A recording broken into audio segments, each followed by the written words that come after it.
Elle se nomme Mélissa, Marie ou encore Léa.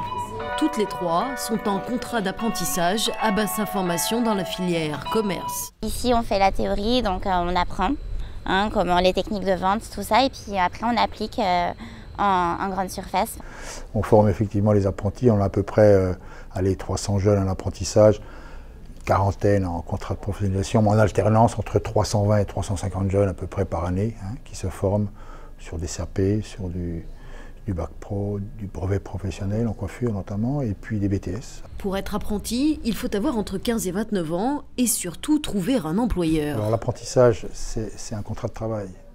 Ça veut dire qu'à un moment donné, il y a deux parties qui doivent se rencontrer, se fiancer, voire se marier pour signer un contrat. Voilà. Sur une durée déterminée, quel contrat d'apprentissage sur 2 ans à peu près. Voilà. Et on l'est dans la période, on est en fin de période, mais on est encore dedans jusqu'à fin novembre, puisqu'on peut recruter en gros à peu près jusqu'à fin novembre, où des entreprises annoncent qu'ils recherchent et des jeunes sont toujours encore en recherche de contrats d'apprentissage. Donc c'est une période particulièrement intense pour nous, puisqu'en fait on essaie de faire matcher, comme on dit aujourd'hui, à la fois l'offre et la demande. Ancienne apprentie à Bassin Formation, Angélique Gruel voit l'apprentissage comme un atout. Mettre en place ce qu'on apprend à l'école, là c'est concret, c'est palpable. On a enfin un métier qui est palpable et quand les professeurs nous parlent de quelque chose, vu qu'on l'a mis en pratique au travail, de suite ça nous parle beaucoup plus et on le retient beaucoup plus. Marie et Léa ont commencé le 31 août dans cette boutique d'Arcachon. L'école, ce n'était vraiment pas leur truc, alors aujourd'hui, à l'issue de leur premier mois, elles ont 0 regret. Je préfère être en entreprise parce qu'on travaille, on fait plus de pratiques et puis après au CFA c'est les cours, donc après on apprend aussi. C'est pareil, mais je préfère travailler. Et la vente, je me suis dit que ça me décoincerait un peu parce que je suis très timide et je me suis dit que ça allait me faire changer un peu. Et pour Marie, que sa patronne ait suivi la même filière reste un critère de poids.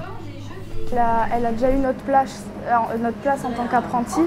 Du coup, oui, ça aide beaucoup parce que du coup, elle sait que ce que nous, on subit. Oui, ce qui les embête d'ailleurs assez, c'est que j'ai toujours l'œil derrière elle. Pourquoi il y a marqué qu'1 euro ? On aime bien prendre des jeunes et transmettre tout ce qu'on sait. Et on espère qu'eux aussi, à leur tour, ils pourront évoluer. D'ailleurs, c'est ce qui s'est passé avec un de nos jeunes qu'on avait en apprentissage, un petit gamin qui venait d'Allemagne. Il a fait un apprentissage cuisine chez nous. Il a fait une mention traiteur. Et voilà, il est resté 3 ans ou 4 ans, je crois. Et il avait de l'or dans les mains. Et maintenant, il est devenu meilleur espoir des États-Unis 2015. Après son CAP, Marie va enchaîner sur un bac pro. Quant à Léa, il lui permettra d'intégrer une formation adulte dans un zoo où elle veut devenir soigneur animalier. Mélissa, elle, a déjà en tête de poursuivre sur un BTS.